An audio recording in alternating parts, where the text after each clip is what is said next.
The woman takes a clay pot. There is water left from last night inside. She places it near the fire. The water will warm. Then they will drink. But first they must wait. The Viking stands up. He walks to the door. He lifts the wooden latch, gently pushes the door. It opens. He looks outside. The village appears before him. Other longhouses, a few of them. Smoke rises from each roof into the sky. Everyone has lit their fire. That means everyone is awake. The sea is visible in the distance. Gray-blue. The waves are calm. The sky is clear. It does not look like rain today. That is good. He takes a deep breath. The air is cold, but clean. He stands outside for a few minutes, just watching. The village is slowly coming to life. From other longhouses, people have begun their work. No one is loud. No one is running. Everyone moves in their own rhythm. He returns inside. His wife and son are still sitting by the fire. The water has warmed. Steam rises from the pot. He walks to his platform, adjusts the blankets. He does not fold them neatly. He simply gathers them, places the fur on top. The straw layer stays flat. Tonight, he will sleep here again, in the same place. On the wall hangs a belt. Attached to it are a knife, a pouch, small tools. He fastens the belt around his waist. This is now part of the day. He feels complete. He returns to the fire. His son hands him a wooden bowl. Inside, warm water. He drinks, slowly, not bitter, not sweet, just water. But the first drink of the morning matters. The body wants it. His wife speaks. The nets must be checked. These are the first words of the day. He does not answer. He simply nods. They understand each other. He walks toward the door. He glances at the platform. His small daughter is sleeping there. Perhaps 4 years old. Still asleep. She does not need to wake yet. Children sleep longer. He steps outside again. This time fully. He leaves the door behind him, but does not close it. Half open. The inside must breathe. Beside the house, there is a pile of firewood. He checked it last night. He was not sure if it was enough. Now he looks again. Counts in his mind. Enough for 3 days. Maybe 4. That is good, but not much. Soon he must cut more wood. There is a small water barrel nearby. He checks if it is full. Half full. That is enough for now, but must be filled before noon. The well is a little far, but he will have to go. He looks around. This is the morning routine. To check. To see what is missing. To understand what must be done. Not to do it immediately. Just to know. A man steps out from the neighboring longhouse. Old. His beard long and gray. He looks at you. You look at him. Both of you nod. It means greeting. No words. Only movement. You begin walking toward the sea. Passing through the center of the village. The ground is cold but firm. No mud. That is good. It means it did not rain last night. You reach the shore. There are rocks. Sharp. Wet. The waves strike. Then pull back. Strike again. Pull back. The rhythm never changes. You crouch beside the rocks. Splash your face with seawater. Cold. Very cold. But it wakes you. Your eyes open fully. Your mind clears. This is the true beginning of the morning. You walk back, but not toward the longhouse. You go behind the village. There's a small enclosed area there. A few trees. Fenced with wood. The animals are here. 2 goats. 1 cow. A few chickens. You look at the goats. They are well. Healthy. The chickens flutter their wings. This is normal, so there is no problem. The cow looks at you. Large eyes. Calm. You walk closer. Stroke her head. She does not move. She simply stands. That is good. A calm animal is a healthy animal. You return. Back to your home. You step inside. Now everyone is awake. Your daughter is up too, sitting by the fire. Her eyes sleepy, but open. Your wife has prepared something. A wooden tray. Cheese. Dry bread. Salted fish. This is breakfast. Not grand, but enough. You all sit around the fire. You eat. Quietly. Sometimes someone says something, but not much. Mornings are not talkative. You think, what will you do today? You will check things. Maybe cut wood. There is time until the evening. You finish eating. You stand up. Look at your son. Come. He stands as well. The 2 of you step outside. The day begins now. Inside the day, you walk, father and son, toward the shore. You do not speak. You simply walk. The dirt path is firm. No footprints remain. Your son is 12 perhaps, maybe 13. In the Viking world, he is no longer a child, a young man. It is time to learn life. Every day with his father. Every day something new. He watches you carefully. To learn. There are many boats on the shore, mostly small ones. Fishing boats, not the large longships. Those go on voyages. These go out every day to fish. You reach your boat. The nets are inside, left from yesterday. They must be checked. Most Vikings are farmers. Not everyone knows this. Many think they are only warriors. But no, most work the land, feed animals, catch fish. There is war, of course, but not every day. Sometimes there is none for years. Sometimes it comes suddenly, but daily life is different. Calm, repetitive, not much like the Viking shows of today. What do you think? Share your thoughts in the comments. You take the nets out of the boat, spread them on the ground. You check them. Any tears, any holes. Your son finds one tear. He shows you. You nod. We will repair it. This is teaching time. Net mending is important. You must know it. You both sit down. You take out cord. You show him how to do it. Your hands are fast, experienced.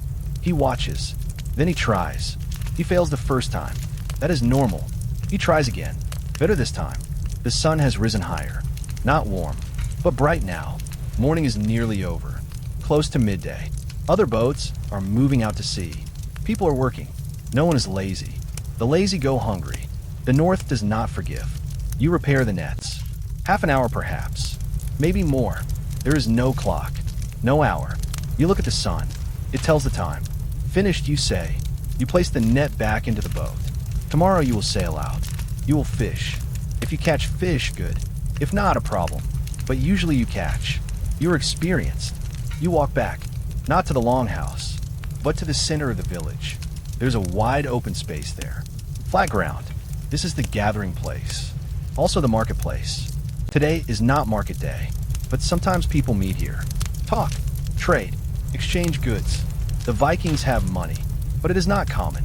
Mostly barter. You give fish. I give grain. You give fur. I give tools. It must be fair. Both must agree. Silver is sometimes used. Not as coins. By weight. They weigh it. The heavier, the more valuable. They even cut it into pieces. Small piece for small trade. Large piece for large trade.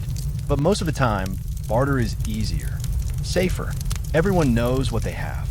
Everyone knows what they need. In the center, two men are talking. One old, one young. The old man holds a fur. The young man shows a knife. They are discussing which is more valuable, which is fair. You and your son walk past. You do not interfere. It is their business. But your son watches. He learns. This is how bargaining works. This is how trade is done. You walk to the other side of the village. There is the blacksmith. A small place. The fire burns. Iron glows red. The blacksmith strikes with his hammer. Steady. Rhythmic. Sparks fly. He is making an axe. Or a knife. It is not clear yet. You wait. The blacksmith stops. Looks at you. Tomorrow, he says. You nod. You understand each other. Tomorrow a tool will be ready. Maybe a knife. Maybe an axe head. It does not matter. It will be ready. You will give him something in return.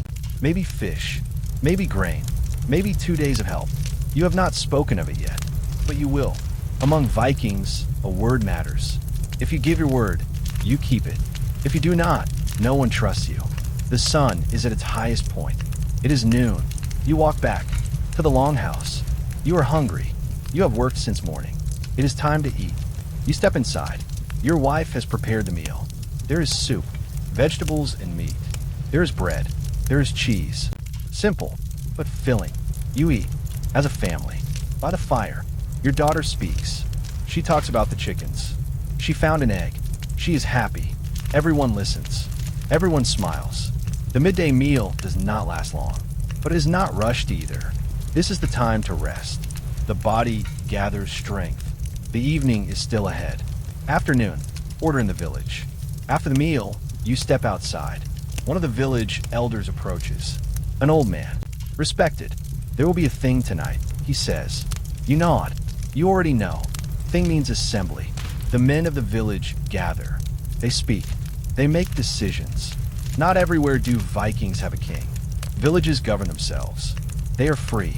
At the thing, everything is discussed. Who entered whose field? Who owes a debt? Who caused harm to whom? Justice is here. Everyone speaks.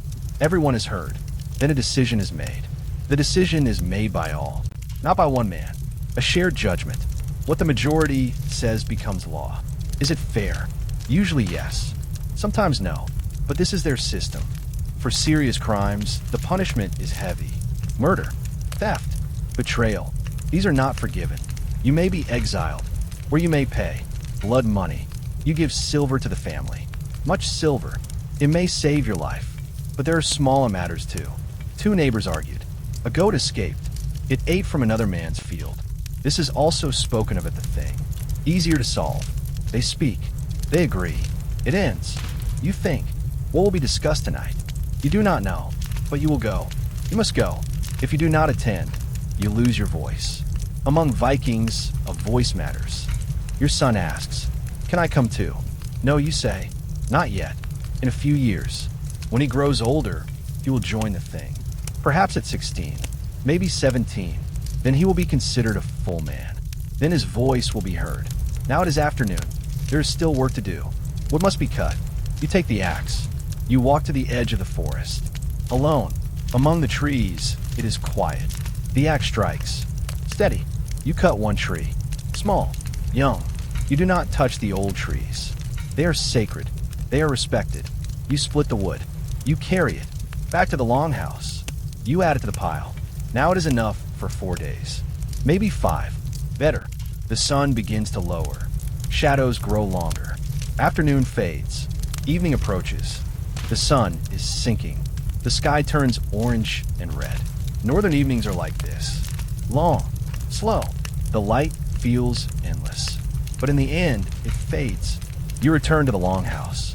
Inside, your wife is preparing the evening meal. The fire burns well. She has added fresh wood. It is warm. You eat. Salted meat. Vegetables. Bread. Almost the same every evening. But enough. Your stomach is full.